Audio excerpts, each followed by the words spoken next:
अस्सलाम वालेकुम। आज का व्लॉग स्टार्ट करते हैं इस उम्मीद के साथ कि आप जहाँ भी होंगे खुश होंगे, खैरियत से होंगे, हंसते मुस्कुराते होंगे। अल्लाह पाक आपको अपने घरों में सदा आबाद रखे, हंसता मुस्कुराता रखे। आमीन सुम्मा आमीन या रब्बिल आलमीन। अच्छा जी, आज का व्लॉग स्टार्ट करते हैं यहीं पे। ये मैं सोच रही थी, आज मैं फ़ौरन बैठी हुई थी, मैं सोचा क्यों ना पंखी बना ली जाए, तो वो भी गत्ते की। तो फिर मैंने ये पीसेस को निकालने के बाद फिर थोड़ी सोच ली। फिर मैंने कहा वो इसके लिए स्टिक भी चाहिए। फिर मेरे पास आता कि मेरी मशीन का ना जो पैर वो ख़राब हो गया हुआ, तो काफ़ी दिन से गया हुआ है इलेक्ट्रिशियन की दुकान पे, आज तक अभी तक वापस नहीं आया। तो बताएं क्या मसला है कि दुकान नहीं उसकी खुल रही है, जिसकी वजह से वो नहीं वापस आया। तो उसको मैं सोच के फिर मैं कह रही थी अब उसको उठा ही देती हूँ, क्योंकि बहुत ज़्यादा टाइम लगना है। और वैसे भी मशीन अगर सही होती ना तो फिर मैंने काम जल्दी ख़त्म कर लेना था, लेकिन ज़्यादा पर मशीन नहीं है और सुई से मैं कितनी देर लगी रहूँगी, तो सुई से काम कंप्लीट नहीं होगा। और नीचे इसके ऊपर रख भी रही थी, और नीचे ना कवर करने के लिए मुझे नीचे कपड़ा भी चाहिए था, और वो कपड़ा मुझे मिल तो गया था, लेकिन ये था कि कपड़ा वो ना उसको सिलाई लगाने की पड़नी थी, क्योंकि वो नीचे से नज़र तो नहीं था आना, क्योंकि वो ना इतना कि वो कटे हुए पीस थे कि अगर उनको जोड़ती तो फिर जाके वो सारा पीस बनना था। तो फिर मैं कही उसके लिए मशीन होनी चाहिए, मशीन का पैर होना चाहिए, तो वो नहीं था। फिर उसको मैंने उठा के रख दिया था। फिर हम आ गए थे किचन में। यहाँ पे हम मियाँ मिठू को देख रहे थे, वो आपस में अच्छी तरह से घुल मिल गए हैं। स्टार्टिंग में तो इनकी आवाज़ें भी नहीं थी आती, वो हिलता मिलता भी नहीं था। तो यहाँ पे जी इस टोकरी को भी मैंने धो दिया, क्योंकि बहुत ज़्यादा गंदी हो गई थी। प्याज वगैरह निकाल के उसको मैंने एक साइड में रख दिया था। आज मैंने कपड़े वगैरह धोए, जिससे मैंने कपड़े भी धोए, साथ सारी जो गीले हैं उनको मैंने प्रेस करने होते हैं ना लोन के, वो मैं इकट्ठे कर देती हूँ। जो दूसरे होते हैं उनको साइड पे कर। बारिश थी बाहर, तो मैंने सोचा कि अंदर ही फैला देती हूँ, लेकिन बाहर सारा दिन मैं वेट किया, लेकिन बारिश नहीं हुई। फिर मैंने अंदर फैला, लेकिन अंदर भी खुश्क हो चुके थे। साथ कपड़े धोए, साथ मैंने ना हंडिया भी बना ली थी, और साथ मैंने ये मिट्ठू का जो है ना नीचे वाली जगह वो भी साफ़ कर ली, साथ टोकरी भी साफ़ कर ली थी। काफ़ी टाइम लग गया था, लेकिन ये आराम से मैंने सारे काम कर लिए थे। अब ये जो मेरे और मेरे हस्बैंड के कपड़े हैं वो सारे पास मैंने खुद प्रेस करने हैं, तो उनको मैं कमरे में लेके जा रही थी कि दो सूट 4 सूट हैं, तो इनको मैं कमरे में ले जाती हूँ, उनको मैं प्रेस कर लेती हूँ, ताकि फारग जो बैठे हैं, क्योंकि हंडियाँ मैंने सुबह ही बना ली हुई थी, क्योंकि एक दिन पहले ना गैस नहीं थी आ रही। तो फिर मैंने ना तबीयत भी ख़राब हो गई, तो मियाँ साहब जो वो बाज़ार से खाने ले आए थे, तो वो ज़ाहिर बात रात को ही चला, तो सुबह तक दोपहर को सालन चाहिए था, इसलिए मैंने आज सुबह सालन बनाया, क्योंकि दोपहर को बच्चों ने स्कूल जाना होता है, और सॉरी ट्यूशन जाना होता है 1 बजे। तो फिर उसके 1 बजे से पहले मैंने उनको खाना वगैरह खिलाना होता है। तो बच्चे मेरे ट्यूशन से आ चुके थे। आने के बाद मैंने अब सोचा था काफ़ी ट्यूशन से आके, तो फिर मैंने वो जो पंखी के निकाल के कपड़े देखे उसको रखने के बाद मैं किचन में आ गई, क्योंकि बच्चे ट्यूशन से आके माशाल्लाह उन्होंने खीरे वगैरह पढ़, क्योंकि भूख लगी होती है, बच्चे पढ़ के थे भूख लगी होती है, तो उन्होंने खाना वगैरह नहीं था है। तो फिर उन्होंने पता क्या किया, उन्होंने फ्रिज में पड़े हुए थे खीरे वगैरह, उन्होंने उनको काट के ऊपर लीमन डाल के जिस तरह से उन्होंने खा लिया था। तो ये सारे कपड़े मैं उसके बाद मैं किचन में गई थी। किचन बिल्कुल साफ़ था, क्योंकि बेटी ने माशाल्लाह से सारे बर्तन वगैरह धो दिए, तो शव वगैरह सारे साफ़ कर दी हुई थी। तो फिर मैं कपड़े लेके आ गई कमरे में, क्या मैं कपड़े प्रेस कर लेती हूँ, क्योंकि लाइट भी पहले थोड़ी कम ज़्यादा हो रही थी, फिर एकदम से लाइट ठीक हो गई। तो फिर मैंने सोचा कि मैं कपड़े प्रेस कर लेती हूँ ना, कि लाइट फिर ख़राब हो जाए, और लाइट अगर ख़राब रहेगी तो फिर दूसरे दिन तक मतलब कि फिर अंधेरा हो जाएगा, फिर खाना बनाऊँगी, तो फिर मैं दूसरे दिन पे कपड़े चले जाएंगे।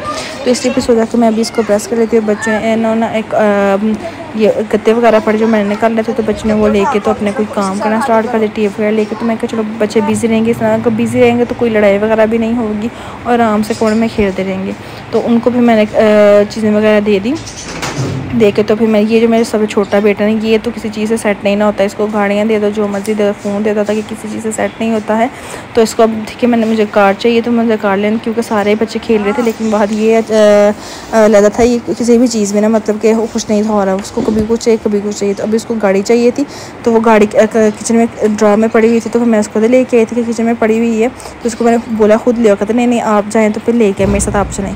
फिर मैं उसको साथ लेके चली, उसको फिर मैंने गाड़ी दी, वो अंदर खेलने चला गया। तो यहाँ पे जी मैंने सारे कपड़े वगैरह भी फटाफट से प्रेस कर लिए थे, क्योंकि गर्मी भी इतनी ज़्यादा मुझे लग रही थी ना, बारिश होने के बाद भी वो तो पता ना हब्बस वाला मौसम हो जाता है, इसके बाद बारिश के बाद वो गर्मी हो जाती है। और ये जो लगाए हुए थे, जो टसल लगाए हुए थे मैंने ये जो धागे के होते हैं, लेकिन इनका ये बड़े बुरा है, जब लगाते हैं तब सही होता है, जब ये वॉश हो जाते हैं ना, ये ख़राब हो फूल जाते हैं, उनके धागे वगैरह सारे ख़राब हो जाते हैं, या खुल भी जाते हैं, लेकिन खुले नहीं, लेकिन ये ख़राब हो गए हुए हैं। तो मुझे बड़े बुरे लगते हैं, मैं सोच रही उतार, लेकिन फिर मैं उतारती रही हूँ। तो बाहर का मौसम जो है थोड़ा गर्म है, इतना ज़्यादा मतलब कि नॉर्मल चल रहा है, गर्मी भी है और थोड़ा सा हल्का ठंडा भी है, लेकिन कमरे में तो हद तक बहुत ज़्यादा गर्मी लगती है। कमरे में तो ठंडक बिल्कुल भी नहीं होती। कमरे में हम ज़्यादा बात पंखे भी लगाए हों, दरवाजे खुले बंद हो, कुछ भी हो, लेकिन कमरे में जो है ना हीट रहती है। कमरे में जो है ना ठंडक नहीं होती, बहुत मुश्किल से कभी होती है हो तो यहाँ पे बच्चों ने चार सा गन डाला हुआ था। अब मैं सोच रही थी कि अब मैं जाके ना खाना रोटी बना लूँ, क्योंकि रात को ऐसे 7 बज गए थे। तो मैं कह रही थी कि मगरिब की नमाज़ पढ़ने से पहले मैं रोटी बना लेती हूँ, क्योंकि हस्बैंड कह रहे थे मैं निकल पड़ा हूँ कार आने से, तो मैं आ रहा हूँ। तो मैं उनके आने से पहले रोटी बन जाएगी, क्योंकि किचन में भी ज़्यादा चूल्हा चल रहा होता, फ़ैन नहीं लगा सकते। इसलिए मैंने सोचा कि पहले ही मैं रोटी बना लेती हूँ, ताकि वो जब आएँगे ना तो फिर फ़ैन लग जाएगा आराम से, तो आराम से बैठ के सारी रोटी वगैरह खा लेंगे। तो यहाँ पे बच्चों ने जी लीमू के ये देखे नज़र आ रहा वाइट लीमू शेल्फ पे काटा और सारी शेल्फ को इतना सब ख़राब कर दी। मैं जितना भी इनको नीट एंड क्लीन रखने की कोशिश करती हूँ, बच्चे कहीं ना कहीं ख़राब कर देते, क्योंकि बच्चे हैं ना उनको ये नहीं पता कि जो लीमू है उसको किस चीज़ पर रख के काटते हैं, क्योंकि इसके जो ड्रॉप्स होते हैं वो उनसे ना हमारे जो ऊपर शेल्फ का कलर होता है ना वो टोटली ख़राब होता है। और ये जी मेरा दूध ख़राब हो गया था। जब ख़राब हो गया तो फिर मैंने सोचा अंदर से पनीर निकला है, तो इसको मैंने वेस्ट नहीं करती, इसको फेंकती नहीं हूँ। तो इसको मैंने ना सुबह से रखा हुआ है, इसको बार बार पानी इसका निकाल दिया टोकरी में, ताकि टोकरी से सारा पानी निकल जाए। इसको सुबह से ना मैं बार बार आके इसका पानी निकालती जाती हूँ प्लेट में से, ताकि सारा दिन पड़ा रहेगा तो उसका सारा पानी ख़त्म हो जाएगा, तो कोई ना कोई चीज़ बना लूँगी।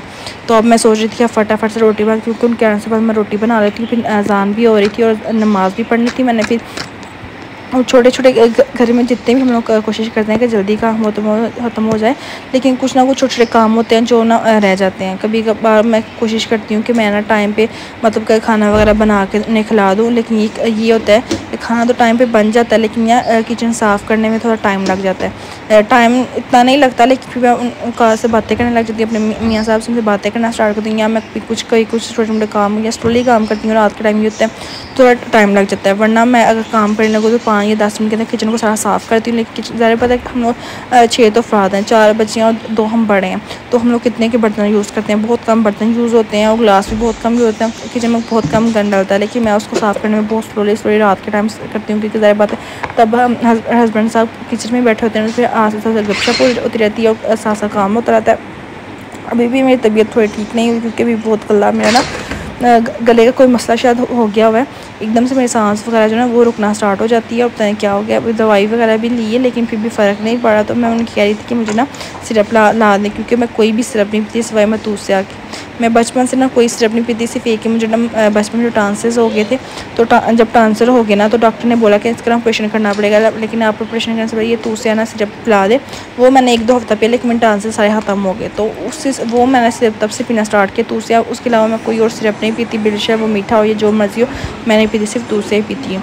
तो यहाँ पे जी खाना खाने के बाद बच्चों ने कमरों में भी अच्छा सा गाना डाला हुआ था, तो बच्चे अब सारे मोबाइल पे बिज़ी हैं, सारे फ़ोन देख रहा, कोई मोबाइल देख रहा है, तो कमरे में टोटली गाना डाला हुआ। तो मैं कह रही थी कि अब मैं उठती हूँ, उठ के मैं ये अपने कपड़े वगैरह अलमारी में रखूँ, साथ ही सारे जितने मैंने गत्ते वगैरह नीचे गिराए हैं ना, ये सारे मैं डस्टबिन में फेंकूँ, सारा कचरा वगैरह उठाऊँ, तो फिर उनको मैं सुला दूँ, क्योंकि टाइम पे ये सोते नहीं। इनको जितना मर्जी टाइम पे सुलाने की कोशिश करो ना, ये टाइम पे सोते नहीं हैं, क्योंकि ज़ाहिर बात है 15 या 20 दिन के बाद छुट्टियाँ खत्म हो जाएंगी, फिर स्कूल टाइम है, फिर 8 बजे सोना करना है। तो इसलिए बेहतर है कि भी ना इनकी थोड़ी रूटीन चेंज की जाए। जितनी मर्ज़ी मैं कोशिश करती हूँ कि जल्दी से, फिर भी ना 11-12 बजा देते हैं, तो मैं कोशिश यही करती तो हूँ कि जल्दी सो जाएँ, लेकिन अल्लाह की मर्ज़ी है।